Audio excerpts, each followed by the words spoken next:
Why do people hate? Stay tuned.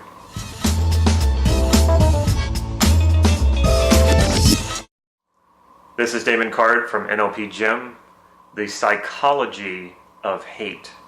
If you haven't already, please click subscribe to this YouTube channel so you can get these videos on a regular basis.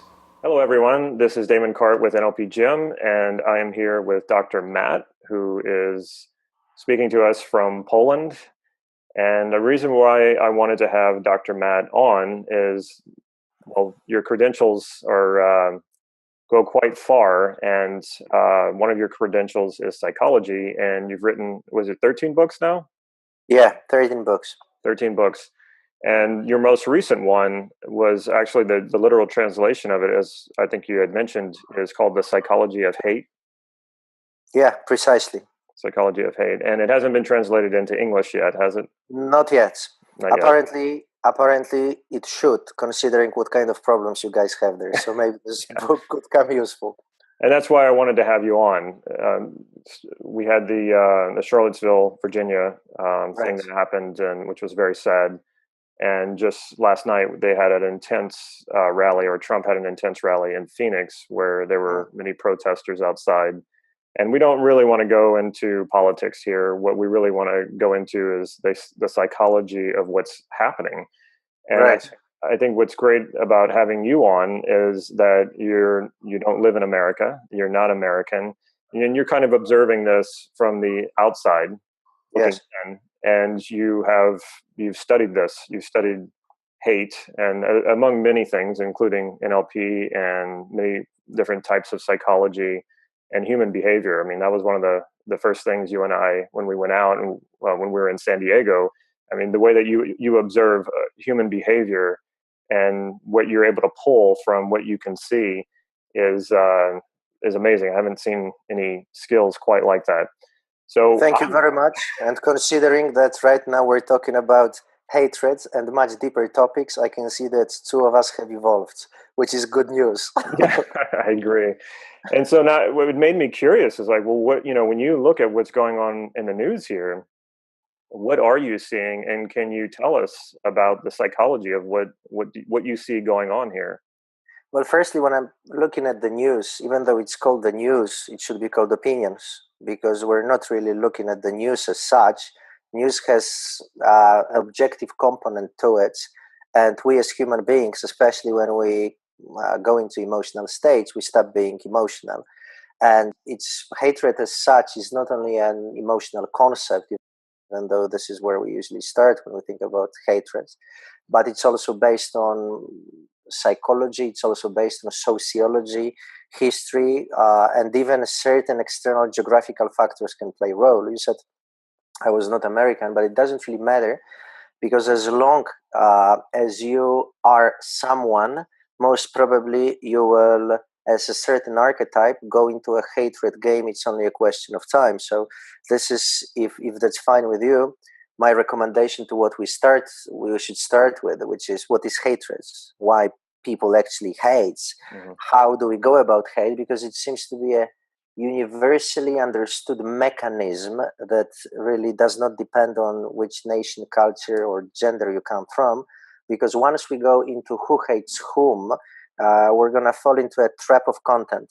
And then we will see that women hate men, or men hate women, or Mexicans hate someone else and someone else hates Mexicans, and dogs hate cats and cats hate dogs, and the left hates the right, and so on and so on.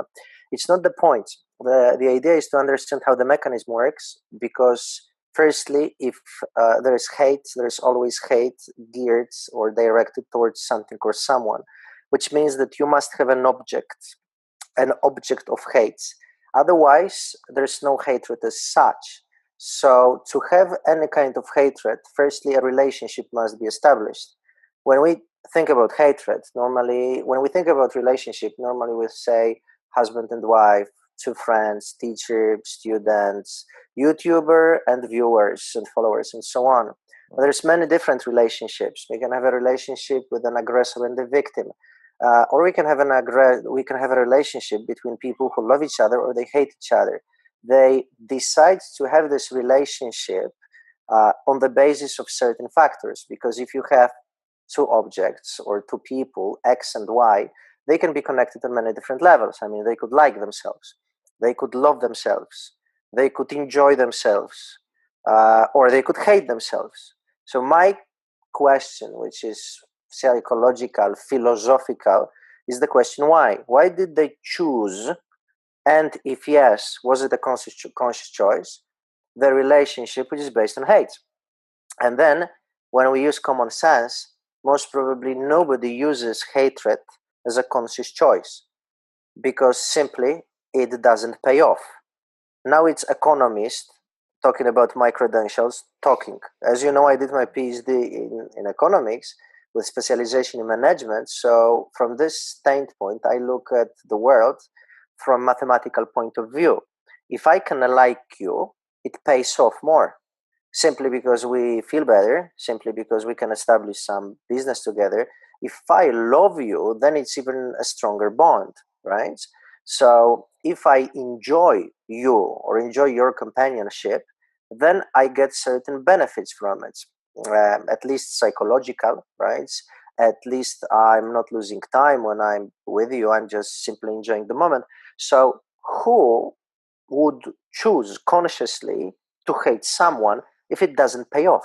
Well, So, I got a question about that before you go right. on. So, because I'd like some clarity on this. I get that probably most of us don't choose to hate, but when you have hate groups, and perhaps, I mean, I haven't delved into this enough, perhaps they don't really consider themselves hate groups, but I would imagine they would have to. When you have, say, like neo-Nazis or groups who are saying some very hateful things, and they're established groups, like they have an organization, they have a uniform, they have a uniform message of what they're putting out there. Um, would you then say that those people aren't choosing consciously to hate? Well, see, to understand and to respond to this question, we would have to realize certain psychological or sociological mechanisms behind the choices that we make. Example, bandwagon effect. We know that people, once they are inside the group, they tend to copy the behaviors of other members of the group. So it's like a group of fish, a school of fish, right? Then you never know why all the fish, and sometimes these groups of fish can be up to 100,000, pieces big. Why do they move in certain direction? So we, as humans, we normally think that there is a certain leader. If there is a leader, followers follow the leader. But if you think about a group of fish, actually you will never know which fish started it all. It's just completely automatic. So you need to change your mindset from psychology and go into sociology and realize that people copy, mimic certain behaviors. Firstly, because of certain physiological aspects, mirror neurons make us mimic and copy behaviors of others. And secondly, because psychologically, if they belong to certain group, organization, or any kind of collective personality, they can fill in the void of not having their individual personality because they never created themselves. So they took external personalities which gave them certain type of belonging, which give them safety. So when they go into a certain group, I mean, let's think about this on a very simple, specific case. I don't know who I am because I was born a certain way and my parents raised me a certain way and they gave me religion and they gave me nation and culture told me that I should behave a certain way. So because of this belonging, I get certain benefits, right? For example, if I behave well, then my family accepts me. If I get good grades at school, then teachers say that I'm a clever guy. So I reap benefits from it because I belong somewhere. But say I can go to organization which gives me strength, and they say, "Listen, so you're at school, you're a conformist, you agree with everyone, but because of who we are and what kind of resources we have, we're going to give you power. But if you want this power, you have to accept a certain collective personality that we have, and our style of building relationships with others is to hate certain groups of people." So now you're saying, and on a certain level you write, that these people choose to be there. But the question is, do they choose it consciously, or maybe they don't realize what's hidden behind it? Because if you ask people who are members of certain groups and they are completely brainwashed and they don't realize that why they belong there, then most probably they chose to be members of a certain organization because they were unable to find themselves or to create themselves in their real lives.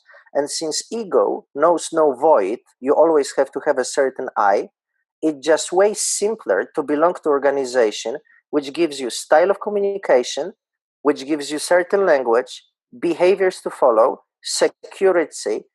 You can be anonymous inside the group and you can reap certain benefits from it, like for instance being strong or being heard or being seen.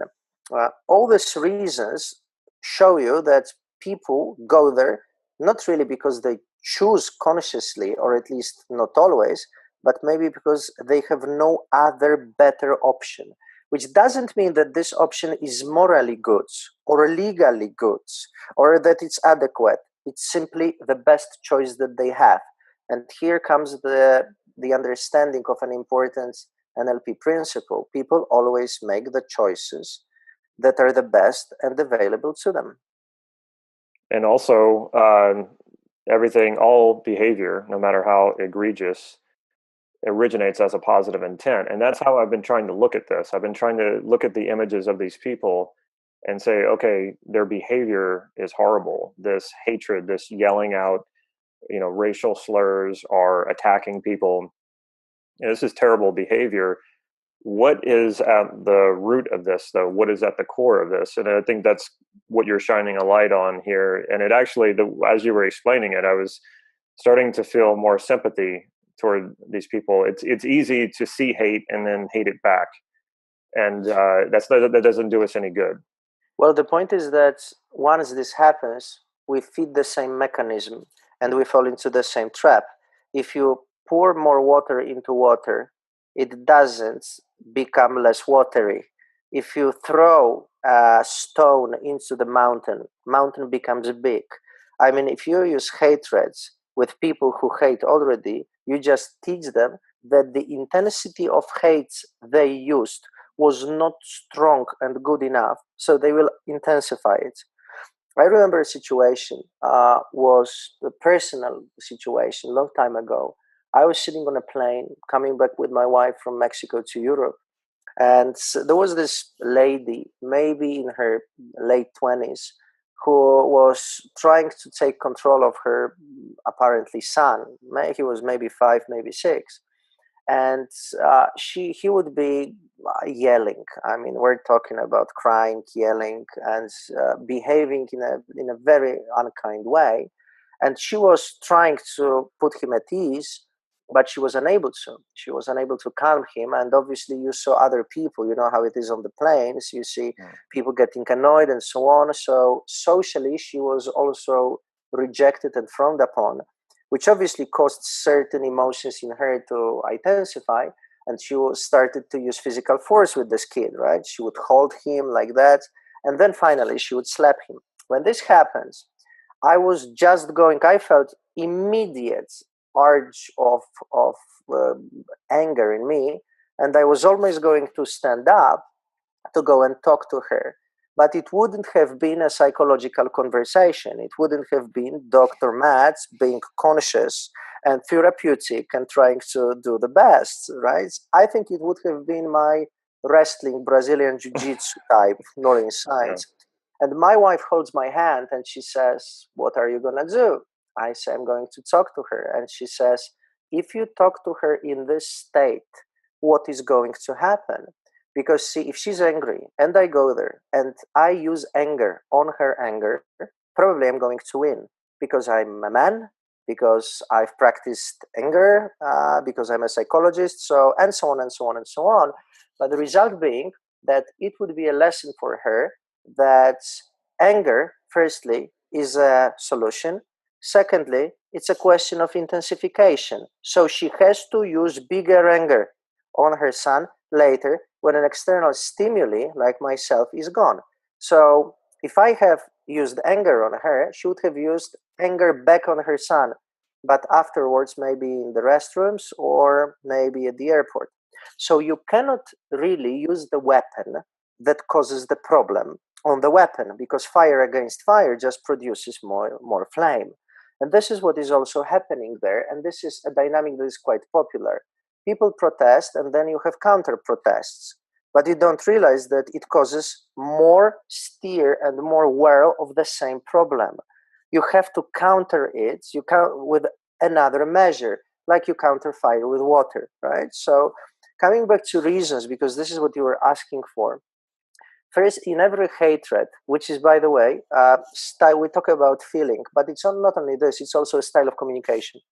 There's certain countries where negative or even hate speech is accepted because it's, for example, sign of power, or this is a communication style of politicians. Sometimes even this would be reframed and redefined, and which happens constantly, because how you understand hate depends how you use it and what your objectives are. And people would not say that it's hate, people would say that it's honest speech, for example, right? So the way you define it depends on the one who is hating or observing hate and what kind of personal inclination they have towards the situation. So anyway, hatred is a feeling which is based on anger, but it's not only this. Otherwise, it would be just frustration. It would be just someone really angry. There must be helplessness in it, and the helplessness is a very important concept, because it means that someone is unable to do something no matter what, which basically means that they surrender, but it's not my kind of Brazilian Jiu-Jitsu surrender when someone is choking me and I tap and I say, that's it, thank you, because I choose to surrender. It's the situation in which someone surrenders, but they don't want to, but they have to. So there is an external force that makes someone helpless. And if they are helpless, there's suffering which is involved. Nobody likes suffering. There's just different ways, Damon, that we use to get rid of suffering. We can go and meditate. I know you do yoga. We can use NLP. We can use some cognitive belief change. Some people don't have that because they were no educated, because they had no money to learn, because they watch certain movies or films on YouTube and they say that's not true. It can be that easy. For whatever reason, everybody does what they are capable of, right? So they suffer and they want to get rid of suffering. But it's not only anger and helplessness based on suffering. There's also blame in it. And this is a very important component of hatred. Because not only do I suffer, I also suffer because of you. So if I get rid of you, then it will end my suffering and I will have my power back because I was helpless. This is why hatred is always geared towards someone or something. I must have lost something that or someone that I had, and that's because of you. So now I hate you. This is how it goes. So my question, and it's a fascinating question that everyone should ask themselves, would be, what did these people who hate so much lose, or what they are afraid of losing? And the first thing that should come to mind is personality, which means basically it equals existence. If you take away someone's style of communication, and this is the only style that they know, you basically take their lives away and you disempower them. And most people, if they are disempowered, they will gain more power just to prove you wrong and to defend themselves. It's a very animalistic reaction. The only moment where a rat will attack a cat is the moment when it has no place to hide. Then it attacks. So it got to the point, this water was boiling so much that it got to the point that these people, for some reason, they decided they were going to defend themselves. So the question is, what is there to lose? What will they lose? Well, I think in this case, it's when we're talking about race, I think we're talking about this idea of superiority, but I don't think that they would consider it superiority. I think they feel like they're removing Confederate statues, therefore they're under attack. Their race is under attack. Their heritage is under attack, and it's making a lot of sense what you're saying, that without this heritage, without this sort of identity of race, if you take that away from me, then what do I have? I have nothing. And it sounds like There you that's what go. you're getting at. Yeah. There you go. And see, you're talking about different executions of it. Heritage is personal history, right? But on individual level, because heritage is always collective. So when you have a company and you talk about history of the company, you basically validate its existence and you use past stories as a cause to explain why you do what you do. So this past story, this heritage, is represented in material reality by something.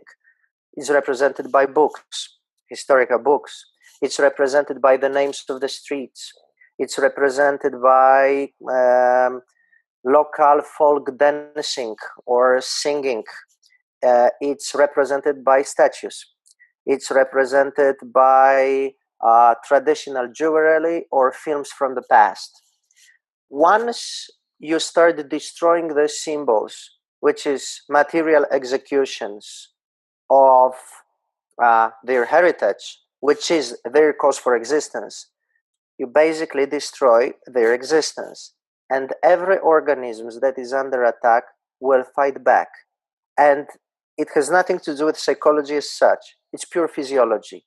If you take antibiotic and you're supposed to eat it for, say, 5 days, but you self-medicate and did it for 3 days because you feel better, you stop eating it, there is a chance that bacteria which has survived will reproduce being stronger and immune to this type of antibiotic in the next generation. So from this point of view, we start thinking, and it has nothing to do with taking sides, because if you take side, you lose the game, because you're inside the mechanism itself.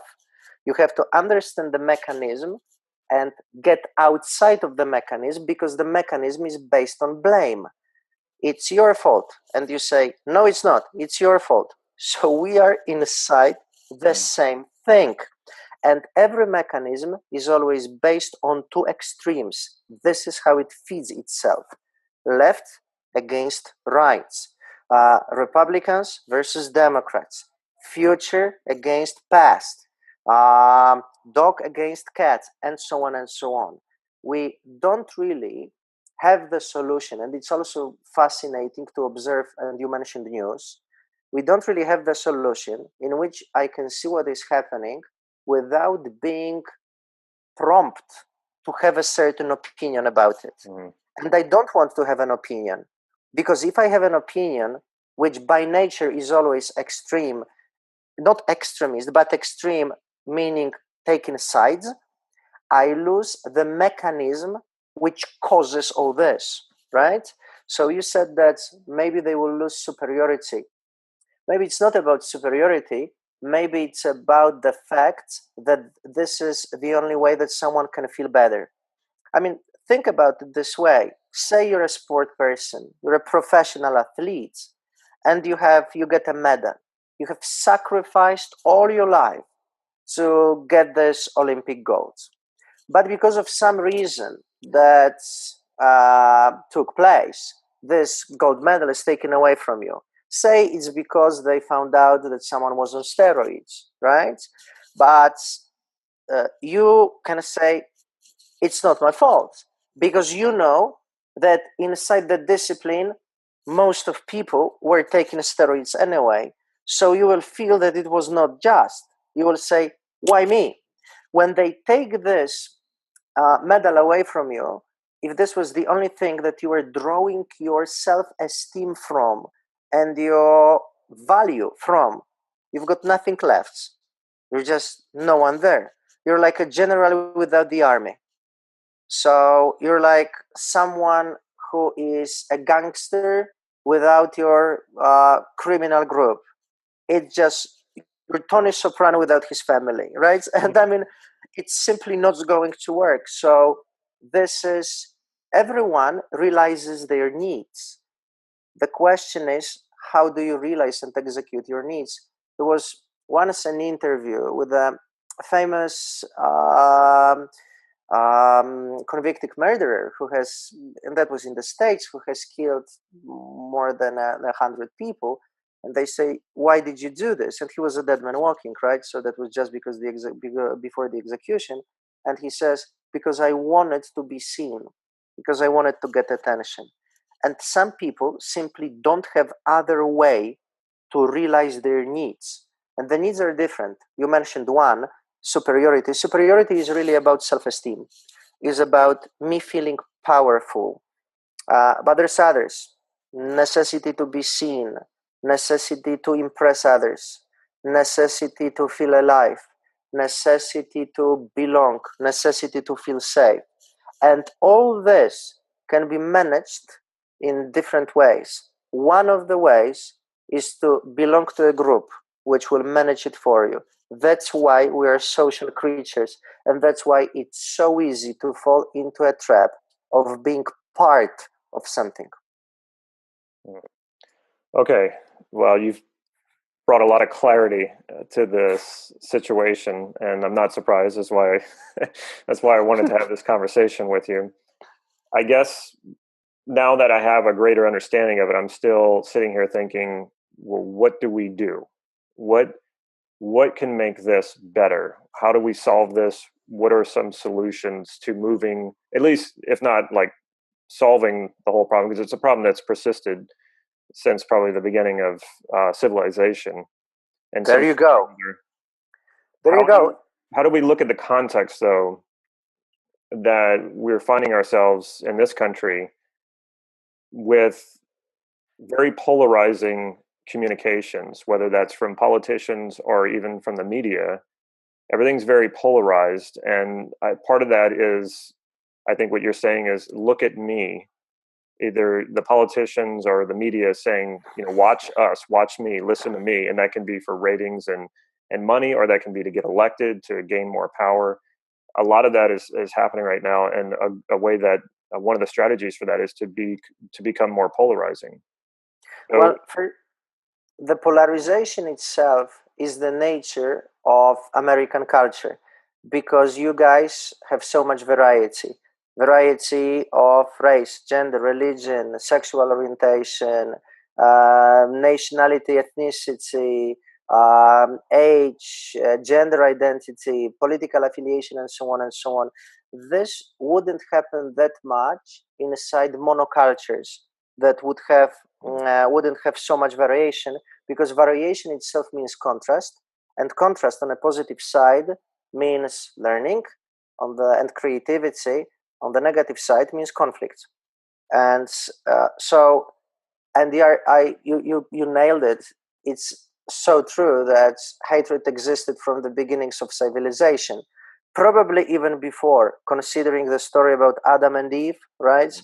There must have been something going even before, because always when you choose certain kind of membership in gender, in race, in religion, in age, in profession, in a political party, there's always someone you are polarizing yourself against. It doesn't mean you will hate them, but it means that the conflict is there by nature. I mean, if I decide to become a scientist, pure scientist, then I'm polarized against all kinds of magicians and all kinds of gurus who say, I got my inspiration from heaven. Because then the scientist says, can you prove that heaven exists, please? And they say, can you prove that it doesn't exist? Right? And so on and so on. So they are polarized by nature. It doesn't mean yet that they will hate each other. They would if they start attacking themselves. And they start attacking themselves because they need to defend themselves, and they need to defend existence. What does it mean that people defend existence? It means that they were not heard. If I listen to you and I ask you a question, and the question is, what do you want to tell me? When we get out of the emotional part, which is I hate you, you're destroying my life, and so on, finally we'll get to the point of what the person is missing. And the situation that is happening right now, I believe, is only an execution or realization of something that shows us that the problem that was long suppressed finally found its way to come out. Because when you suppress the problem, you just need a certain stimuli for it to come out.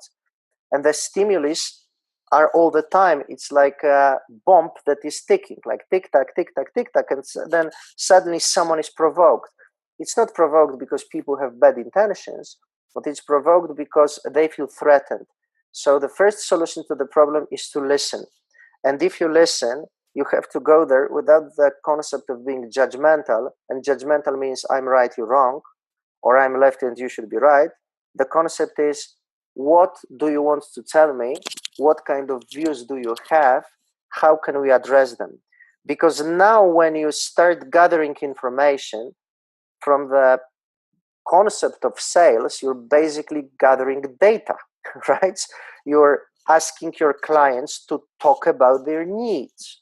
And they talk about their needs, and then you realize that needs of someone who was your enemy are the same as yours. Because everybody wants to be listened to, everybody wants to eat, everybody wants to feel loved, accepted, to impress others, to show themselves, to create themselves, and so on and so on. What we differ, however, at is that we realize our needs in completely different ways.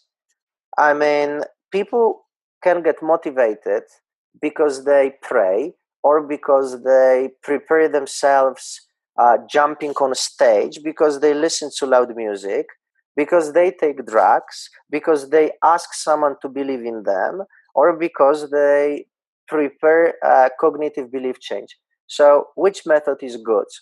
Well, all of them are good as long as they function. The question is, which one would you choose? The one that is available for you, right? So now here comes a very important conclusion. People choose the solutions that are available to them based on what kind of resources, also intellectual, are available to them. If you're inside a certain group which functions mentally as a certain limited by nature system, then you will have an impression that this is the only way to express yourself. So you will copy certain behaviors. I, as a psychologist, can relatively simply, it doesn't mean it's easy, but we know how to do that, change the behavior of a person as long as we substitute the old behavior with a new one that realizes the same need that they have. But if someone is shouting and you tell them stop shouting, you are making basically, you're guaranteed that they will not, because you are suppressing most possibly the only, or at least the most effective in this very moment, way of realizing their need. And if this is the only way they know, they will not stop doing it. The point is to substitute the way in which people execute their needs rather than attack the needs themselves. I think the solution that I am what's coming to mind, and to backtrack a little bit, what you're saying about people feeling threatened, and that's where the hate comes from, and they only know this one style of expressing themselves, and it's coming out as hate. It's they're expressing their feeling of being threatened, and whether it's true or not, it doesn't matter. It's the fact that that's the way that they feel, and therefore they're going to express the only way that they know how to express. Because it's the most effective resource that they have in this very moment. Right. And I guess what I'm thinking of is, I think about my own prejudices, because this is, as you're saying all these things, it's like I not only can see what you're talking about in the people who I'm seeing on the news who are, wearing swastikas and damaging things, and I'm also as you're speaking, owning my own prejudices. I walk around in a world where I see things every day that I either don't agree with or I don't like. And I think the difference is that you're right. I've had the benefit of lots of education. I've had the benefit of living in different places. I've had the benefit of traveling to different countries. And I think what I feel what allows me to, or what helps me not transfer that to hate, is I look at these things that I don't like or I don't agree with, but it's usually nothing that's hurting anyone. And so what I say to myself when I see that is, I can say I don't like that or I don't agree with that. Yet I'm glad I live in a place and in a country that it's okay to do that. That a person can live the life that they want to live as long as they're not hurting anyone. Right. And so that allows me not to hate. But I'm, to be completely honest and confess here, when I see people hating, when I see people hating on television and have an ideology that I disagree with, I instantly and unconsciously feel sort of a prejudice against them. So now I'm having to kind of get very real with myself and say, okay, now when I see that, I have to apply that same methodology or that same understanding that even though I disagree with these people, I understand now that they feel threatened. Therefore, they're expressing themselves the only way that they know how. And as long as they're not hurting anyone, I'm glad I live in a country, in a place where they can express themselves this way. Agreement is overestimated and overvalued. Uh, in my marriage, most probably most of the time we disagree with my wife, but we're still happy, right? Because we don't need to agree. We need to listen to each other. And when we listen to each other, we get to know who we are on the individual levels. And once we do this, it's just so easier to choose a different communication style. The ones that you mentioned would be good. For example, liking, or at least even if I'm not liking, at least I'm indifferent and I simply observe what's going on. Obviously, we stick to certain principles, like, for instance, not harming anyone or not using physical force, because we as society need to have certain rules.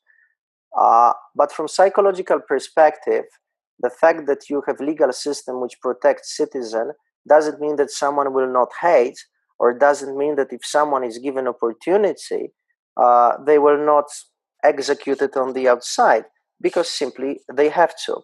Also, when you dislike something, there's no complex mechanism of hatred involved, because for this to happen, remember, there must be anger, there must be helplessness because you lose something, and there must be blame that it's someone else's fault. You're too educated a person and too conscious a person to let yourself drink this cocktail of these three things. Firstly, when you're angry, you're going to use certain techniques to get rid of anger. If you're helpless, then you're gonna go into, okay, what's inside my control? What can I do about my life? Yeah. And then instead of blaming, you will realize that playing a victim game is not for you, because it's taking your resources away. It's because you know how to do it. But in the situation in which you felt threatened in a certain way and you were helpless, then you would easily be carried into hating. You would go out of it, but this happens. It's a human condition. One of the situations, and it happens, and I also do my best to observe my own prejudice and making space for it, and rather understanding where it's coming from. This happens when I got famous. One of the things that I was fighting with, which was obviously a bad communication style, was justice on the media, because I thought that, the journalists will always write in a positive, negative, neutral way, but that it will be in a certain way just. Then I realized that it's not necessarily this way. And the helplessness appeared because there was nothing that could be done about this. I mean, people simply talk about you, or they gossip about you, or tabloids write about you. And this is the way it is. You have to live it. So if you go into the blaming game, it's their fault. You become helpless and you become angry because there's nothing you can do. And hatred just sneaks in. So I started to use different communication styles and learn and also learned how to listen to the groups which were polarized by nature. And polarized by nature means that if you take a very serious person, every joker is polarized against them. So there is conflict, and conflict is the nature of the opposites and the nature of variation. And Americans is just one big variation, right? Even though we call it Americans, actually inside there's so much variation. So the potential for conflict is huge. So you constantly have to negotiate the word we are the same as Americans, but we make space for differences as individuals also on collective level, right? Because then New Yorkers will be different than Californians and so on. So there's tribe differences. As long as every need is listened to, there's going to be peace.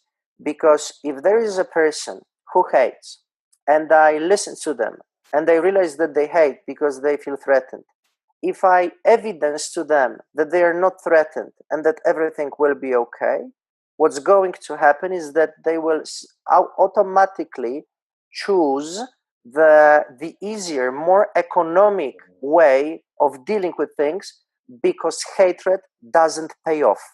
If you have a choice of being indifferent and hating, you'll choose indifference because you burn less calories, because you don't make enemies, because it's simply more beneficial.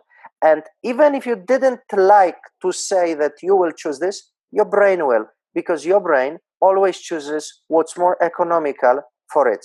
And it's more economical to burn less calories.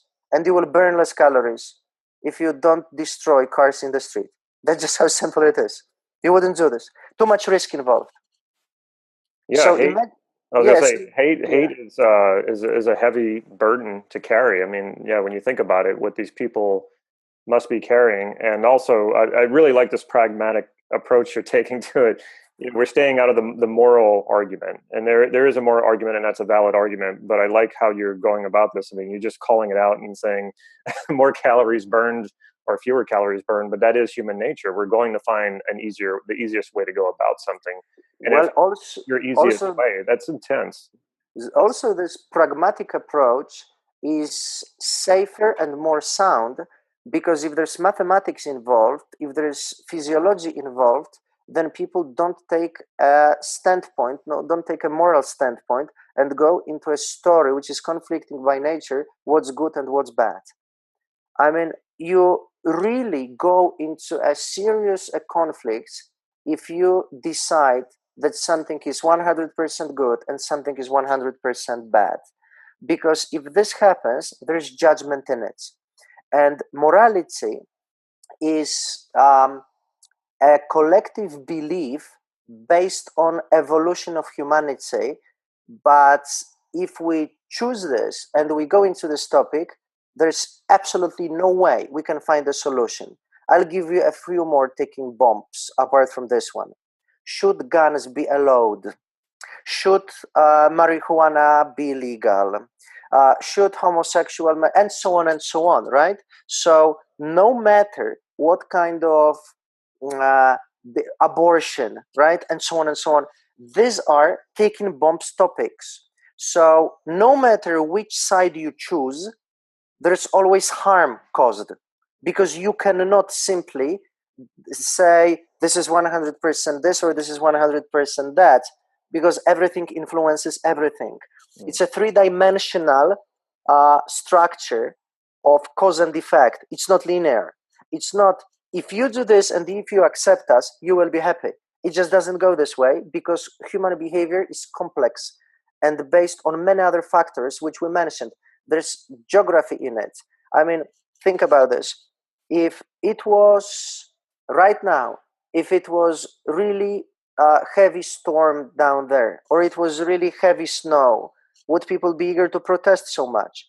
I mean, even this you have to take into consideration, because this is a fact. So morality, perfect. Law, fine as well. Psychology, let's do this. Sociology, yes, sir. History, for sure. Weather, definitely. And now be clever enough to find out the one solution that's going to work.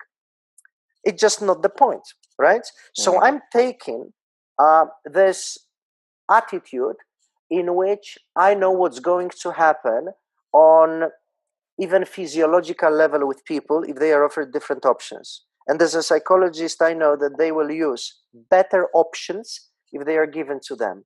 And simply if they are hated and the hater is hated by the ones who supposedly are not haters, then we're inside the same dynamic which swallows us all into the abyss. There's simply no good or right here. Wow. Okay. That is interesting. I mean, it definitely opens up a new perspective, and that, understanding that people in this situation, when hate is your best option, or you feel like hate is your best option, there has to be this feeling of your existence being threatened, and I think that's what you're pointing at, and that has to be understood before we can move toward a solution. Well, Damon, think about this. There is a concept that is called Stockholm Syndrome in psychology. This is where a victim falls in love with a kidnapper and starts protecting them. From logical or moral perspective, it's nonsensical. How can you possibly fall in love with someone who harmed you? But from physiological point of view, think about this. The only person who gives you food is a kidnapper. The only person who can ever save you and let you out is a kidnapper. The only person you can talk to is a kidnapper. So brain draws a very simple conclusion. Kidnapper can be a savior. I mean, and really physiology is just different than logics. So if you think about a guy who's 200 pounds big and he has an arachnophobia and he's afraid of this spider, I mean, will you logically explain him that it doesn't make sense? Logically, he knows, yet he has a reaction. And there's nothing you can do about this on a logical level because it's a different system. There's morality is just one of the systems. So looking at it from moral point of view, it's easy to say what's good or bad. Looking at it from legal point of view, we can say that it's illegal. No doubt about it. There's certain behaviors which are illegal. That's how it goes. From psychological point of view and sociological point of view and historical point of view, it gets more complex.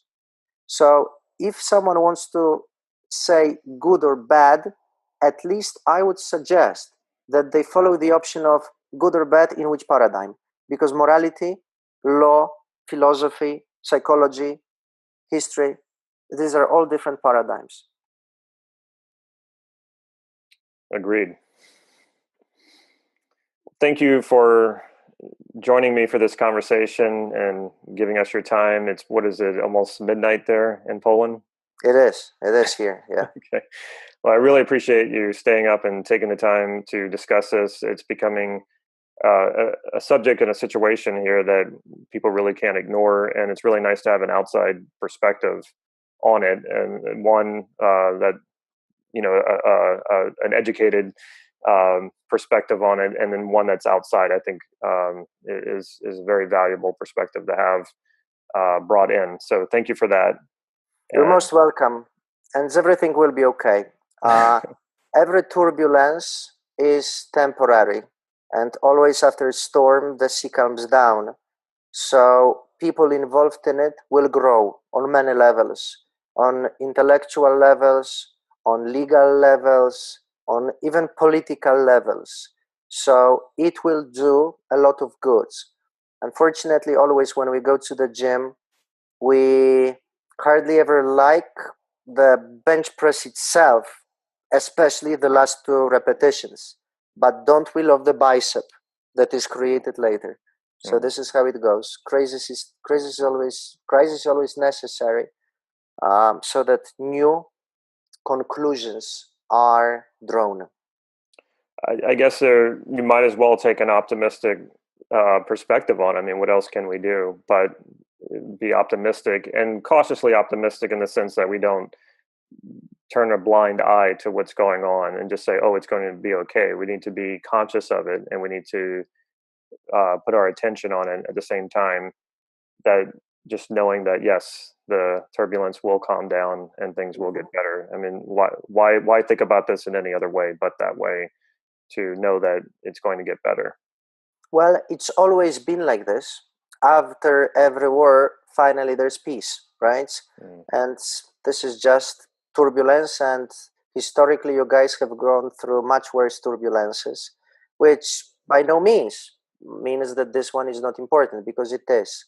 But simply it's a turbulence, and this is how it should be treated. Yeah. I can't thank you enough for taking the time to have this discussion. And where can people find you on the internet? So you're in Poland. Where can Americans find more of your material, whether it's written or video or even some of your talks?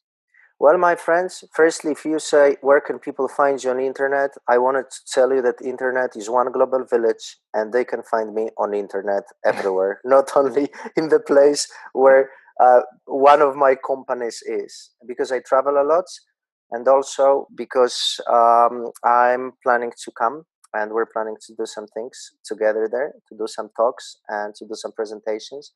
They can find me on Dr. Matt official channel. This is the one I opened and I started on YouTube, right? On YouTube, precisely for English speaking countries.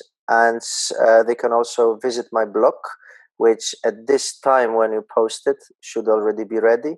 And if it's not, it's going to be very soon, right?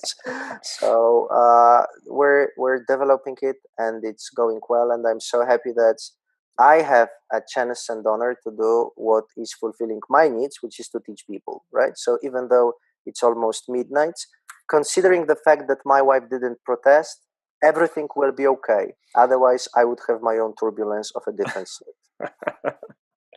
Okay. Well, thank you so much, and take care, everyone. Right. Thank you, guys. Bye-bye. Check out my website, nlp-gym.com. Follow me on Facebook for real-time updates on upcoming workshops and other events that I'm hosting. If you liked this video, please click like right down here and leave me a message or a comment. I will follow up with you. Also, remember to click the subscribe button and click the bell so that you can get notifications when I put new videos out. Take care.